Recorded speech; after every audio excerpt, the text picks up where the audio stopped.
गोंदिया जिल्ह्यात गेल्या 3 दिवसांपासून मुसळधार पाऊस पडला। आज मात्र पावसाने उसंती घेतली असती तरी मात्र गोंदिया जिल्ह्यातील अनेक रोड रस्ते हे पुलावरून पाणी वाहत असल्याने बंद आहेत। अनेक भागात शेत हे पाण्याखाली आल्याने शेतीचे मोठे नुकसान झाले आहेत, तर शेतीला तड्याचे स्वरूप सुद्धा आले आहे। शेतकऱ्यांनी लावलेले धान पीक हे पाण्याखाली आल्यानंतर संपूर्ण धान पीक सडण्याच्या मार्गावर आहेत।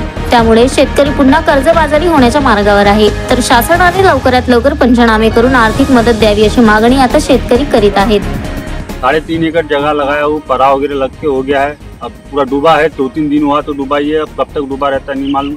और सरकार की तरफ से और पटवारी की तरफ से विनंती करता हूँ कि पंचनामा करे और आर्थिक मदद जो मिल सकते है वो मिले, ऐसी विनंती करतो। शेती लावलेली होती कर्जा करून आणि सोसायटीने आतापर्यंत आम्हाला काही बिल वगैरे दिलेलं नाही।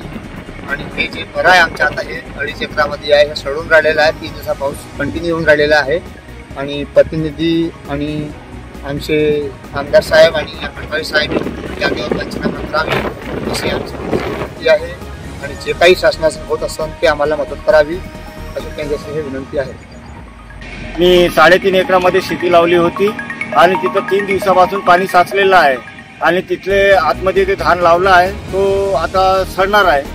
त्याची वाचण्याची काही आवश्यकता आहे नाही। आणि ही जी शेती लावली होती मी कर्ज करून लावली होती, आता अजून पुन्हा असंच करायचं। आता कुठून कर्ज घेऊ आणि कसे धानमध्ये पीक आता करू, त्याबद्दल त्याच्यासाठी मला एकदम चिंताग्रस्त झालेलं आहे। तरी प्रतिनिधी शासन आणि त्याचप्रमाणे पटवारी साहेब, आमचे कुळव्याचे पटवारी साहेब यांनी येऊन आमच्या शेतीला स्वतः आम्ही जर खोटे बोलत असून तर आमच्या शेतीला येऊन बघावे आणि त्वरित तो पंचनामा करून त्वरित तो निधी आम्हाला जो आहे सरकारकडून ते आम्हाला द्यावा ही विनंती।